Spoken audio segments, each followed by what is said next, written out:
Yo, what's up everybody, it's your boy Zeals, back again with another video. How are you guys doing? So yesterday, I was putting a finishing touch to my weekly event video, and around 5 a.m.ish, my computer and phone ecosystem kept having issues with versions and updates and compatibility. Long story short, it sucked and I didn't want to release some half-assed content, so I stayed up the night fixing it, and voila, here we are. Sorry for the delay.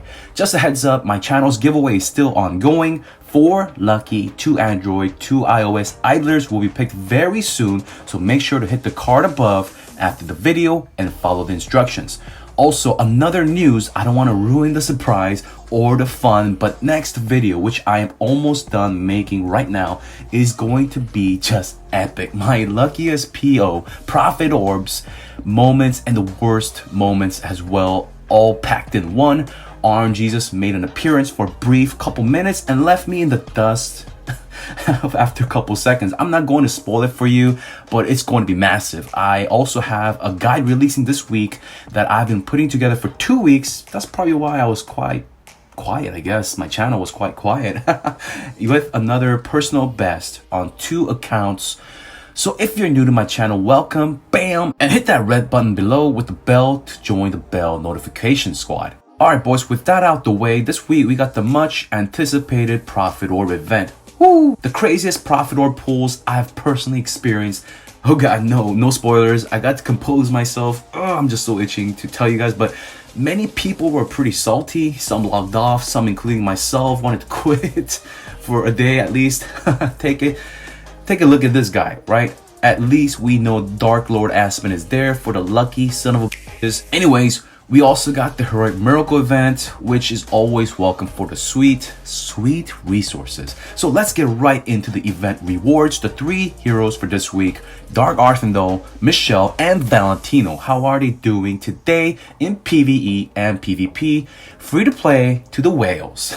So Dark Arthindol, or Dark Artie, or DA for short, artistically, she's one of my favorites. Love her bluish hue skin. I loved her design back in the 10-star meta where she was a near perfect fit. She was fast, she had utility through CC, and had a chance to also reduce energy by using her active and taking hits as well. She also can gain energy by a steal that gives a max of 30 energy to herself. She was perfect because the 10-star meta was determined by how well you opened round 1 and 2. The CC heroes like DA, Valentino, and Demon Hunter's sole purpose was to give suppressing fire with CCs to pave the way open for the Lord faithfully by locking down the enemy's Faithblade and their teammates.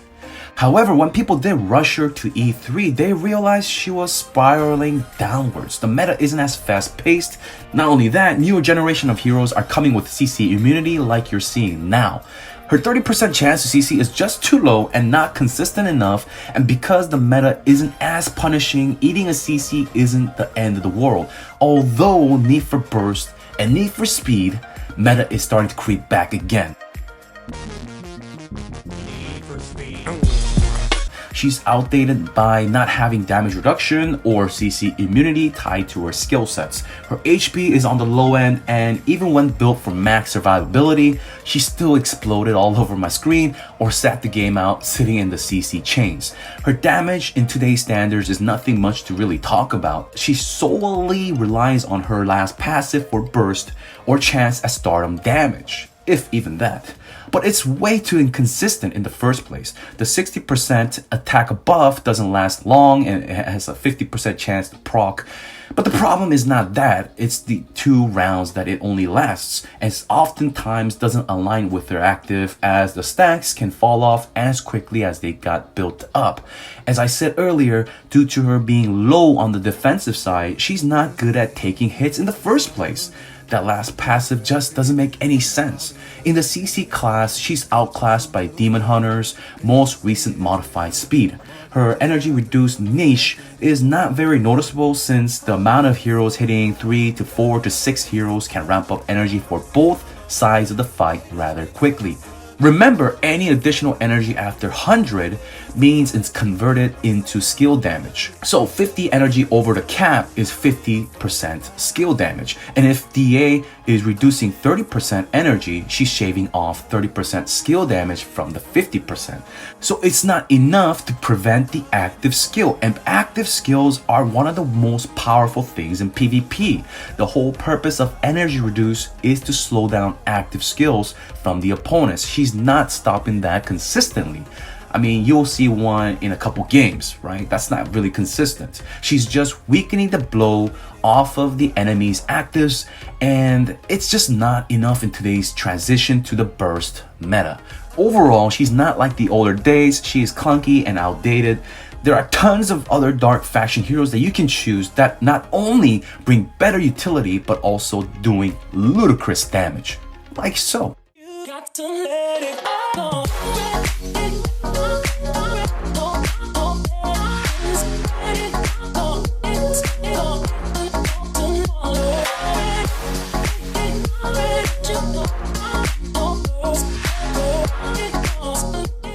In PvE, she had her niche in the Tower of Oblivion.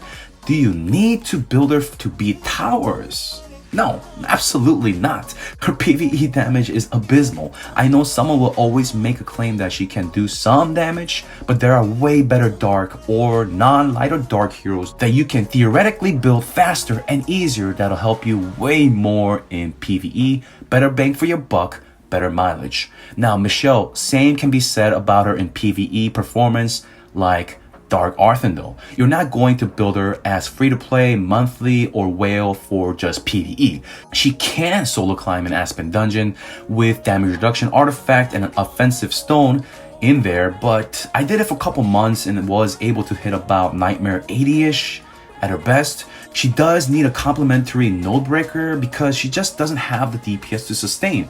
But those node breakers are just better off being E3'd to solo clear to hell instead of E3'ing a Michelle and getting stuck at Upper Nightmare. I mean, it just makes no sense to build her just for Aspen, right? So now in PvP, how has she aged since her release in June of 2017? Wow, on the first anniversary event. It's already been almost 2 years, boys. Well, she's still in the meta. She's not as effective in CCing, the same reason as Dark Arthindol, plus that her CC type is a stun, which there are many more heroes that are immune to, like Faithblade, Valentino, and any other hero that are wielding the mighty Lucky Candy Cane artifact. However, she's still a reliable, multifaceted hero she was released to be. She's still fast, she revives, smart heals, provides 20% crit buff, and CCs. What people don't usually talk about though is her consistency thanks to her 100% CC immunity.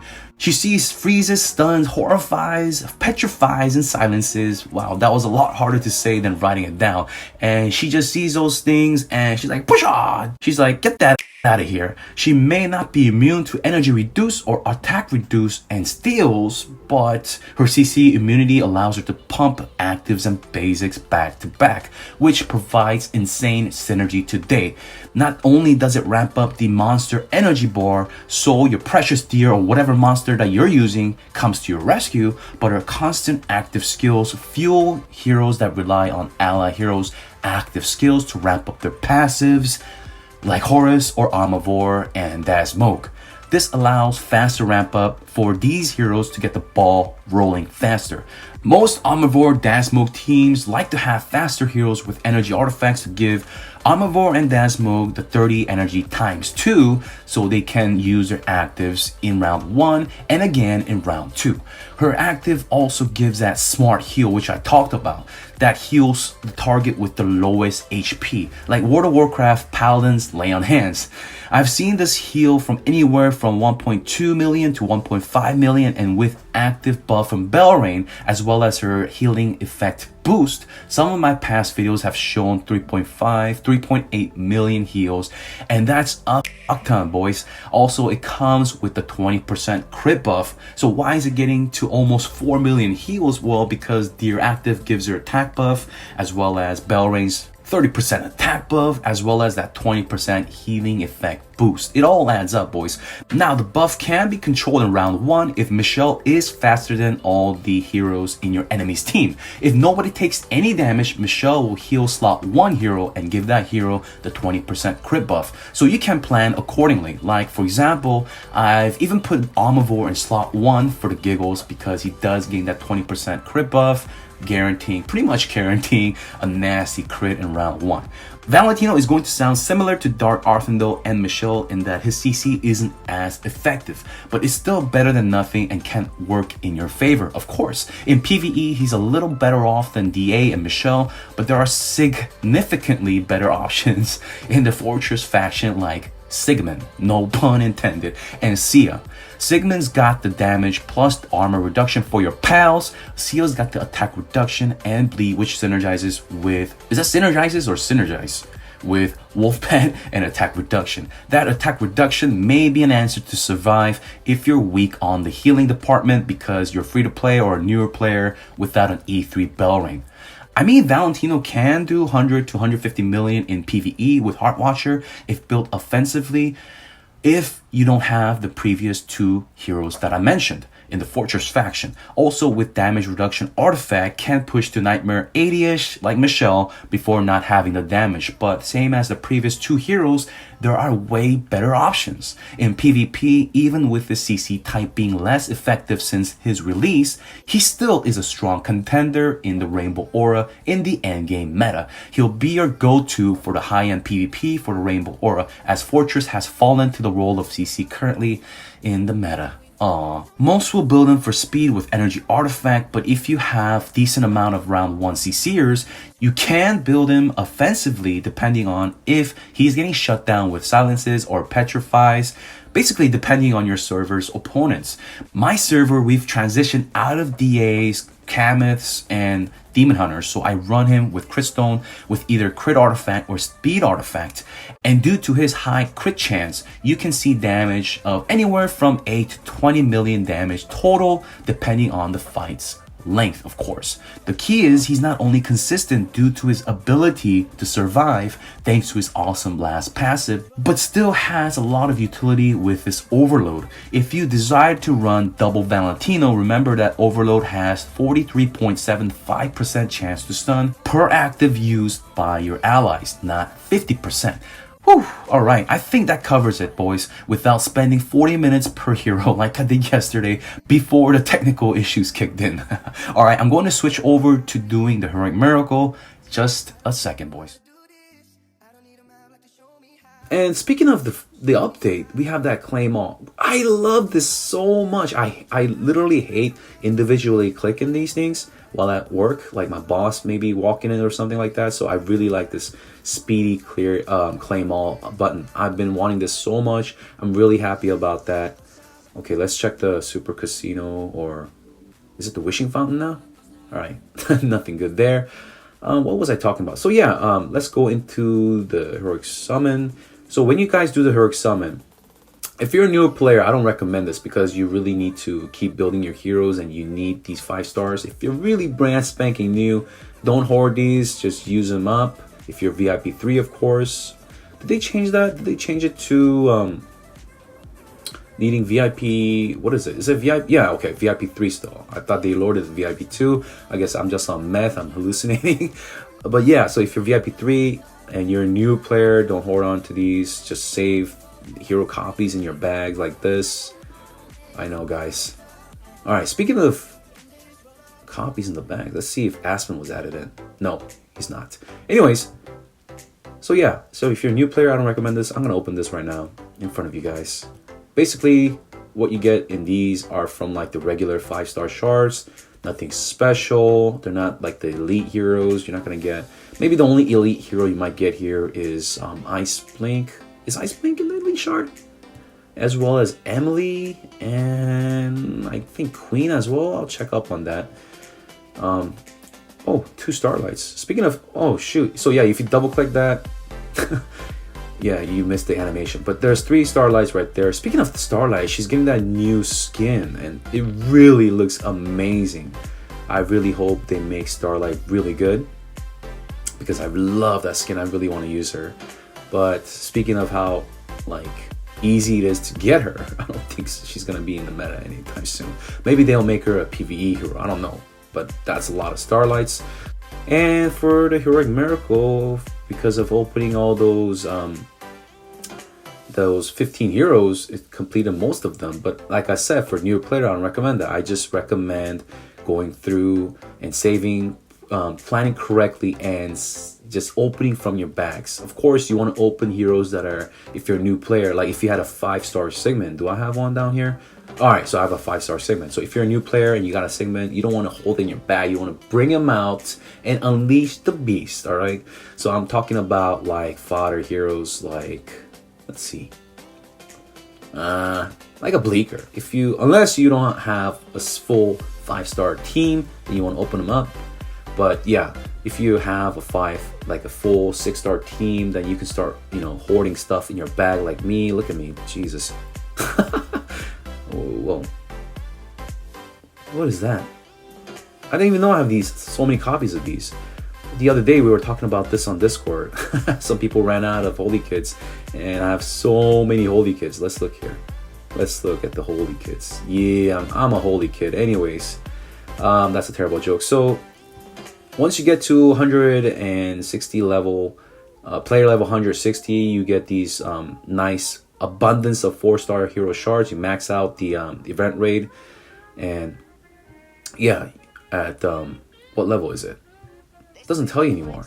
Jesus. I think, yeah, it was 160 for sure. So anyways, I want 160, or starting from this 3rd tier, you get the 4-star shards. That's another way that you can save these up. And I recommend using these for the monthly fusions, as well as doing the shelter event if you need the copies. Or you could just, if you're really dying for like a 5-star, you could craft it, right? You could craft it and complete your heroic miracle. So for me, I needed the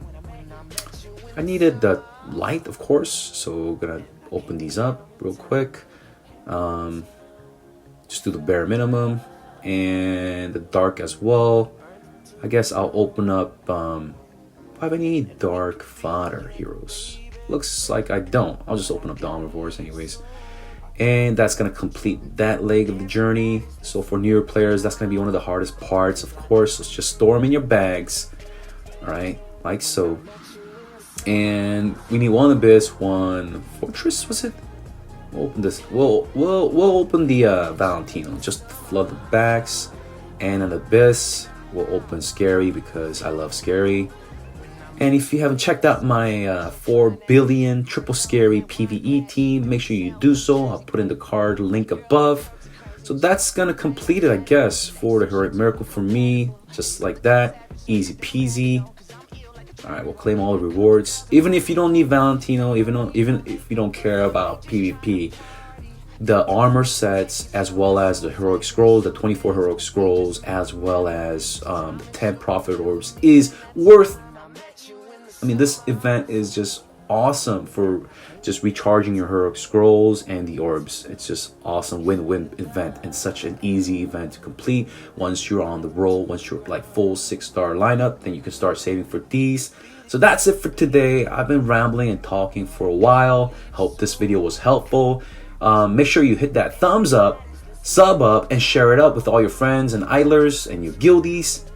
It really helps out the channel. If you want to support me on Patreon, you know what to do. All the links down below. And I'll see you guys in an upcoming video with almost 1,000 prophet orbs opened in the next video, as well as a secret guide that I've been working on for 2 weeks. I did spoil it a little bit in today's video, so stay tuned for that. There's a lot of videos that I've been working on that are going to release this week, so stay tuned. Make sure you subscribe. Like I said, I'll see you guys soon. Peace. Lit this town like a fire in a blaze, gotta burn it down. Can't be afraid to leave this out. We